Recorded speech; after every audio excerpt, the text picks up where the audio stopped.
Testing the streaming out. As I talk to myself. My one viewer right now is my other account, or one of them, I think. Anyway.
Oh, my bad. I was muted. Still no one in here anyway, but once again, testing this, and just kidding, testing the shifting around stuff. Okay. I'm going to mute myself again.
So, I am. Well, welcome to the complaint department. Welcome to the complaint department. What this idea is, and no one's here, but I'm going to do it anyway. And I wasn't expecting anybody, so that's cool.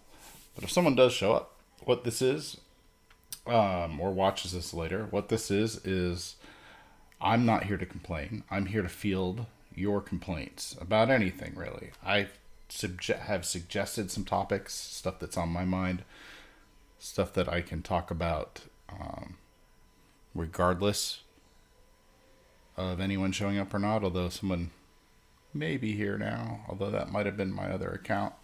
So yes, I'm just going to talk about what some of the things I've been paying attention to, and if someone is here and shows up and wants to complain about any of it, I will address your complaints and make it right and put you in your place, was the way I put it. So hopefully that would be fun. So first of all,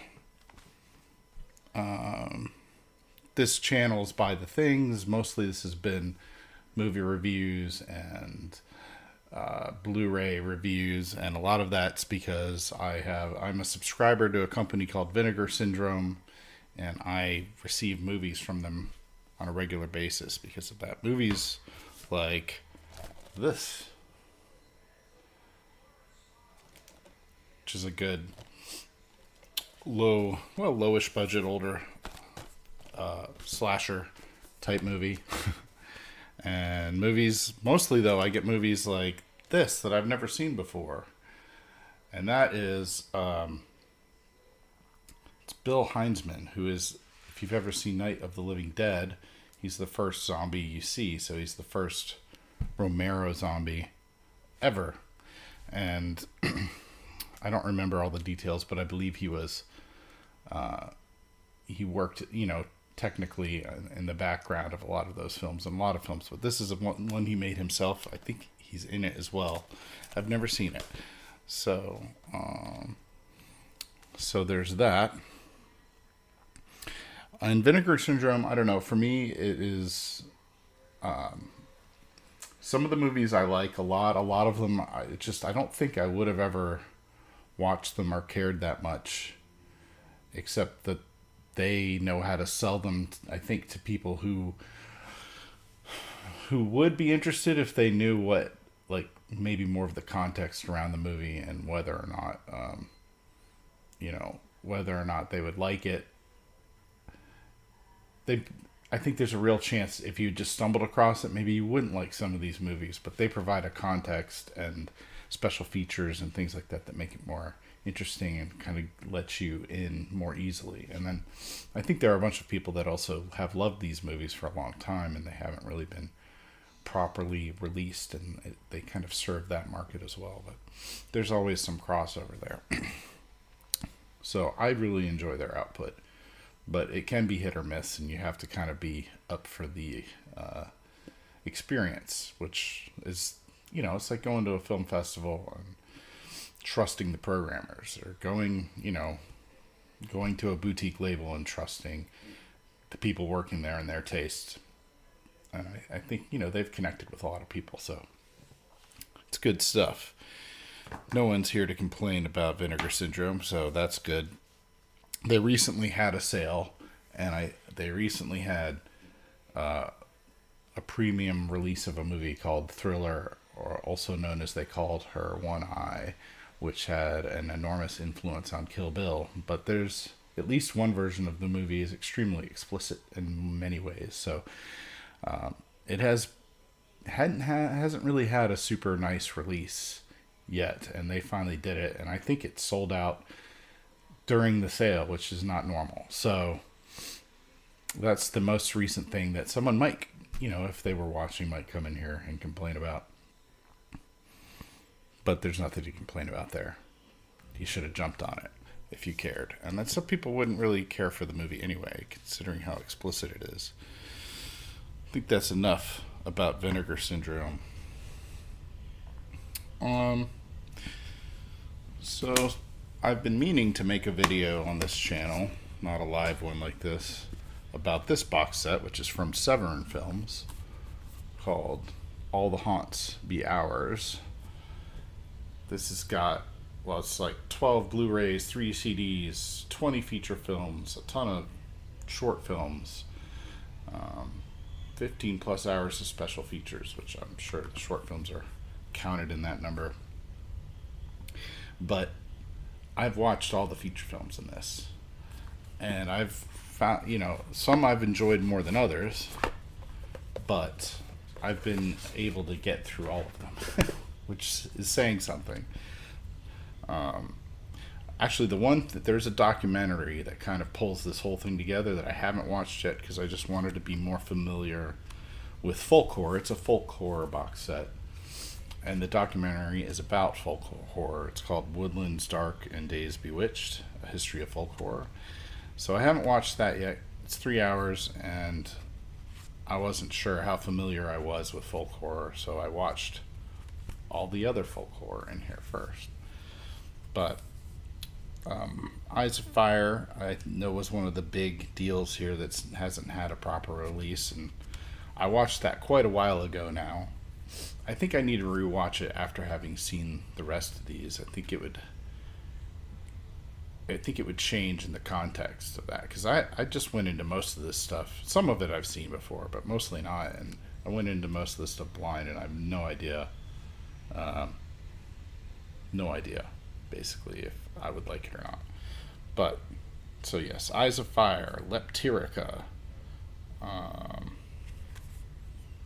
Witchhammer, VIY, I forget, Lake of the Dead, Tilbury, The Dreaming, Kadecha, Celia, Allison's Birthday, and yeah, I did like a ton of these. Wilska, Loki's, Clear Cut. Clear Cut was probably the biggest surprise for me. I liked a lot of these movies, but Clear Cut stood out for me a lot. So I would check that movie out. I think it's streaming somewhere, possibly Shudder. If not, Il Demonio, Dark Waters, Field in England. Everyone knows that movie, right? Or a lot of people do. I had definitely seen that before. Anchoress, Pendus Fen, and Robin Redbreast. Yep. And then you get into some soundtracks. A soundtrack for the documentary, and then there's a short story read aloud. I think it's a short story. I haven't listened to it yet. Called The White People. So this is a pretty cool release. I don't know if that's still out there, but it may be. It's worth it if not. I've been meaning to talk about it, and that wasn't in any depth, but there's no one here to ask questions, so I may have briefly had a viewer, but they're gone. I'm very new to, I've never done a live stream before in my life, so I have no idea how to make it interesting, and I'm just going to play around. I also do buy some Arrow releases. Yokai Monsters collection is one I've got recently, and I haven't had a chance to watch it, although I've seen The Great Yokai War, the earlier 3 movies, which are 100 Monsters, Spook Warfare, and Along with Ghosts, are new to me, I think. Excuse me. And yeah, I need to get around to that soon. That's something I've been waiting for. Okay, so still nobody. So that being said, the other thing I've been paying attention to, which is somewhat related to movies, is the Johnny Depp Amber Heard trial. As of this moment right now, where basically the jury is deliberating and everyone's waiting to get the verdict, which may or may not happen today. There's a few hours left for sure, so it could still happen today, but it's not feeling like it. We'll see. If they stay late, maybe they'll be getting close. But I'll say this. I'm